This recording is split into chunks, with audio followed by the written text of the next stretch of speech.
Hi people, ഞാൻ the inside verdict. Alappuzha gymkhana. ഞാൻ total നിന്ന് 3 സിനിമയാണ് കണ്ടത്. ഒന്ന് ബസൂക, 2 ഗുഡ് ബാഡ് അഗ്ലി, 3 ഏറ്റവും ലാസ്റ്റ് എന്ന് കണ്ടത് ആലപ്പുഴ ജിംഖാനയാണ്. എനിക്ക് ആ ബാക്കി കണ്ട 2ന്റെ ക്ഷീണം എനിക്ക് ആലപ്പുഴ ജിംഖാനയിൽ നിന്ന് മാറി എന്ന് പറഞ്ഞു കഴിഞ്ഞാൽ ചെറുതൊന്നുമല്ല. ഒന്നാമത്തെ കാര്യം, മെയിൻ ഹൗസ്ഫുള്ളായിരുന്നു, ഷോ ഹൗസ്ഫുള്ളായിരുന്നു. എല്ലാം പിള്ളേർ സെറ്റും കാര്യങ്ങളൊക്കെ തന്നെയാണ് വന്നത്. ഫാമിലീസ് വളരെ കുറവായിരുന്നു. പടം എന്ന് വെച്ച് കഴിഞ്ഞാല് ഇന്റർവെല്ല് പെട്ടെന്നായതാണോ അതോ കുറച്ചും കൂടെ മുന്നേ ഇന്റർവെല്ല് വെച്ചതാണോ എന്ന് എനിക്കറിയില്ല. ഐ മീൻ കറക്റ്റ് സിനിമയുടെ കറക്റ്റ് പകുതിയിലാണോ സംഭവിച്ചതെന്ന് എനിക്ക് മനസ്സിലായില്ല എന്ന് പറഞ്ഞേ. കാരണം അത്രയ്ക്ക് എൻഗേജിങ് ആയിരുന്നു പടം, പെട്ടെന്ന് ഇന്റർവെല്ലായ പോലെ. അതേപോലെ സെക്കൻഡ് ഹാഫ് എനിക്ക് ഈ പടം തീരില്ലേ, ഇനിയിപ്പോ ഇത് എങ്ങനെയായിരിക്കും ഇവർ അവസാനിപ്പിക്കുന്നേ, ഇനി ചിലപ്പോൾ സെക്കൻഡ് പാർട്ട് കാണുമായിരിക്കുമോ, ഇതെങ്ങനെ പടം തീരില്ലേ എന്നുള്ളൊരു ഇതായിരുന്നു. അതായത് അത്രയ്ക്കും എന്റർടൈൻമെന്റ് ആണ് സിനിമ, ഫണ്ണ്. അതായത് നെസ്ലിനൊക്കെ ഉണ്ടല്ലോ, എനിക്ക് പണ്ട് ഒരു ദിലീപിന്റെ ഒരു റിസംബ്ലൻസ് എനിക്ക് പല സിനിമകളിലും നസ്ലിന്റെ തീ തോന്നിയിട്ടുണ്ട്. കുറെ കാര്യങ്ങള് അത് ചിലരൊക്കെ നമുക്ക് ഇമിറ്റേറ്റ് ചെയ്ത് കഴിഞ്ഞാൽ അത് ഭയങ്കര ബോറായിട്ട് തോന്നും. പക്ഷെ നസ്ലിൻ ഇന്റൻഷനലി ചെയ്യുന്നതാണോ എനിക്കറിയില്ല. പക്ഷെ അത് നസ്ലിന് നമുക്ക് നല്ല രീതി എന്താ പറയാ, അത് അക്സെപ്റ്റ് ചെയ്യാൻ പറ്റുന്നുണ്ട്. പഴയ ഒരു വിന്റേജ് ദിലീപേട്ടന്റെ ആ ഒരു സാധനങ്ങളൊക്കെ നസ്ലിനിൽ നിന്ന് കിട്ടുന്നുണ്ട്. അതേപോലെ കൂടെയുള്ള ബാക്കിയുള്ള ക്യാരക്ടേഴ്സ് ആണെങ്കിൽ പോലും എല്ലാവരും ഒരു തരത്തിലും, ചില ക്യാരക്ടേഴ്സിനെ ഞാൻ ഓൾറെഡി ജഡ്ജ് ചെയ്തൊരു മേ ബി ഇവര് ക്രിഞ്ച് ആയിരിക്കും എന്നുള്ള ആ ഒരു ക്യാരക്ടേഴ്സ് പോലും ഭയങ്കരമായിട്ട് നമ്മളെ ചിരിപ്പിച്ചു എന്നുള്ളതാണ് സിനിമയിൽ എനിക്ക് ഉടനീളം ഫീൽ ചെയ്തത്. അതേപോലെ ടെക്നിക്കലി പറയുകയാണെങ്കിൽ ഭയങ്കരം ബാക്ക്ഗ്രൗണ്ട് സ്കോറും കാര്യങ്ങളൊക്കെ എല്ലാം നമ്മൾ എടുത്തു പറയേണ്ടതായിട്ടുണ്ട്. വിഷ്ണു മാൻ പേഴ്സണലി എനിക്ക് ഭയങ്കര ഇഷ്ടമുള്ള ഒരു കാറ്റഗറിയാണ് ഈ ഒരു ഇലക്ട്രോണിക് മ്യൂസിക്, അല്ലെങ്കിൽ ഒരു ഈ ബീറ്റ് പോലുള്ള മ്യൂസിക്കിനോട് എനിക്ക് ഭയങ്കര താല്പര്യമുള്ള ഒരു വ്യക്തിയാണ്.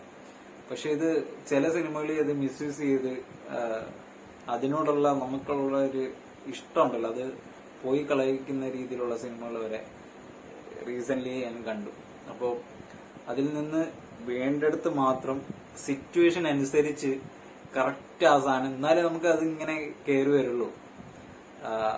ആ ഒരു ബീറ്റ്, ആ ബീറ്റിന്റെ പ്രത്യേകത എന്ന് വെച്ച് കഴിഞ്ഞാൽ നമുക്ക് ഇങ്ങനെ ഈ പറഞ്ഞ പോലെ ഒരു അഡ്രിനാലിൻ തരാൻ സാധിക്കുന്ന type of kind of music ആണത്. അത് വിഷ്ണുവിന് ഈ സിനിമയിൽ കറക്റ്റായിട്ട് നമുക്ക് തരാനായിട്ട് സാധിച്ചു എന്നുള്ളതാണ് അതിന്റെ മറ്റൊരു പ്ലസ് പോയിന്റ്. DOP ആണെങ്കിലും അല്ലെങ്കിൽ മെയിൻ ആക്ഷൻ കൊറിയോഗ്രാഫി ഒക്കെ ചെയ്തേക്കുന്നത് ഒരു തരത്തിലും നമുക്ക് മറ്റേ സാധാരണ പണ്ട് ഉള്ള നമ്മള് സിനിമകളിലേക്ക് ബോക്സിംഗ് ഒക്കെ കാണുമ്പോഴും കെട്ടി വലിക്കുന്നതാണെങ്കിലും ഭയങ്കര ആർട്ടിഫിഷ്യൽ നമുക്കത് ഫീൽ ചെയ്യാറുണ്ട്. ഇതിൽ ഒരു കാരണം അത്രയ്ക്കും ഖാലിദ് റഹ്മാൻ ഓരോ ക്യാരക്ടേഴ്സും അത്രയ്ക്കും എന്താ പറയാ ഒരു പ്രാക്ടീസ് അല്ലെങ്കിൽ ഒരു അതുപോലെ അവരെ കഷ്ടപ്പെടുത്തിയിട്ടുണ്ടെന്ന് നമുക്ക് മനസ്സിലാവും. കാരണം അതുപോലാണ് അവർ ചെയ്തു വെച്ചേക്കുന്നത്. നമുക്ക് ഒരു തരത്തിലും ഇതെന്തോ അവര് ചെയ്യുന്നതെന്നല്ല, അവര് പണി എടുത്തിട്ടുണ്ട്, നമുക്കത് മനസ്സിലാവും. പിള്ളേരെല്ലാരും പണി എടുത്തിട്ടുണ്ടെന്ന് നല്ല രീതിയിൽ നമുക്ക് മനസ്സിലാവും. അവരുടെ ഫിസിക് ആണെങ്കിലും അവരുടെ ഓരോ ബോഡി മൂവ്മെന്റ്സ് ആണെങ്കിലും ഉണ്ട്. എനിക്ക് തല്ലുമാല സിനിമ കണ്ടപ്പോഴത്തേക്ക് എനിക്ക് ഈ ഒരു സെയിം ഫീൽ, അത് ഖാലിദ് റഹ്മാന്റെ ഒരു സിഗ്നേച്ചർ ആണെന്ന് തോന്നുന്നു. നമുക്ക് ഇറങ്ങുമ്പോണ്ടല്ലോ നമുക്ക് പേരിത്താൻ കയറാം നമുക്ക് സിനിമ. ഞാൻ പറയാം, എനിക്ക് അതൊരു ഡോപ്പമിൻ എന്നാണോ അഡ്രിനാലിൻ എന്നാണോ എന്താ പറയേണ്ടത് എനിക്കറിയില്ല.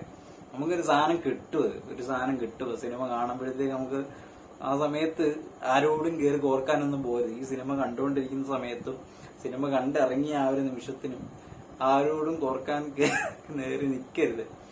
അത് ഈ ഒരു സിനിമയുടെയും തല്ലുമാലയുടെയും ഒരു പ്രത്യേകതയാണത്. ആ ഒരു തിയേറ്റർ ആ ഒരു വൈബായിട്ട് കണ്ടവർക്ക് അത് മനസ്സിലാവും എന്താണ് ഞാൻ അത് പറഞ്ഞതിന്റെ അർത്ഥം എന്നുള്ളത്. അപ്പം ഖാലിദ് റഹ്മാൻ പുള്ളി എനിക്ക് ഇവരുടെ പ്രൊമോഷന്റെ സമയത്ത് എനിക്ക് ഫ്രണ്ട് ഒരു റെഡ് ക്ലിപ്പ് എനിക്ക് അയച്ചു തന്നായിരുന്നു. ഇതേപോലെ ഖാലിദ് റഹ്മാന്റെ ഒരു ഇന്റർവ്യൂല് കഥ ഇങ്ങനെ പറയുന്നതാണ്. അപ്പൊ ഞാനിങ്ങനെ അവനോട് ഞാൻ ഡിസ്കസ് ചെയ്യായിരുന്നു, ഇതുകൂടി ഇയാൾ ഇപ്പോഴേ വന്ന് കഥയും കാര്യങ്ങളൊക്കെ പറയുന്നു. പക്ഷെ ഈ സിനിമ കണ്ടപ്പോ എനിക്ക് മനസ്സിലായി എന്തുകൊണ്ടാണ് പുള്ളി അതങ്ങനെ എത്രയും ധൈര്യത്തോടെ പറഞ്ഞെന്നുള്ളത്. അങ്ങേർക്ക് പണി അറിയാന്നുള്ളതുണ്ടല്ലോ, നമുക്ക് ഈ ഒരൊറ്റ സിനിമകൾ നമുക്ക് മനസ്സിലാവുന്നുള്ളതാണ്. ഖാലിദ് റഹ്മാൻ മാൻ, ഹാറ്റ്സ് ഓഫ് മാൻ, ഒന്നും പറയില്ല. അതേപോലെ എല്ലാ കാസ്റ്റിനോടും എല്ലാവരും അടിപൊളിയായിട്ട് ചെയ്തേക്കുന്നത്. നമ്മള് പ്രതീക്ഷിക്കാത്ത ക്യാരക്ടേഴ്സ് ഒക്കെയാണ് നമുക്ക് ഭയങ്കരമായിട്ട് ഗൂസ് ബംസും കാര്യങ്ങളൊക്കെ തന്നേക്കുന്നത്. അടിപൊളിയായിട്ടുണ്ട്, അടിപൊളി.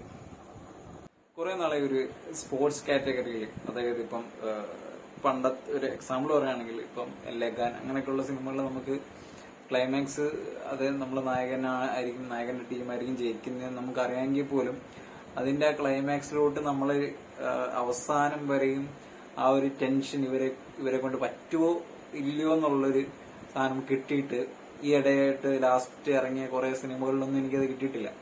പക്ഷെ ഈ സിനിമയിൽ എനിക്ക് കിട്ടി. ഒരു സ്പോർട്സ് എന്നുള്ളൊരു തീം യൂസ് ചെയ്തിരിക്കുന്ന ഒരു സിനിമയിൽ അവസാനം വരെ നമുക്ക് ടെൻഷൻ അടിപ്പിക്കുക എന്നുള്ള സാധനം സ്ക്രിപ്റ്റിൽ വരുത്തുക എന്നുള്ളത് ഭയങ്കര പാടായിട്ടുള്ളൊരു കാര്യമാണ്. അത് ഈ സിനിമയിൽ വളരെ സക്സസ്ഫുള്ളി അവർ അത് എയിം ചെയ്തു എന്ന് തന്നെ ഞാൻ വിശ്വസിക്കുന്നുണ്ട്. കാരണം നമുക്ക് സെക്കൻഡ് ഹാഫ് ഫുള്ളങ്ങ് ടെൻഷനാണ്. നമുക്ക് എന്താവും, നമുക്ക് ഇങ്ങനെ ഞാൻ പറഞ്ഞല്ലോ, നമുക്ക് ഇങ്ങനെ കേറി വരും എന്താന്നുള്ള സാധനം. നമുക്ക് ആ സിനിമ കണ്ടു കഴിയുമ്പോൾ നമുക്ക് മനസ്സിലാവും.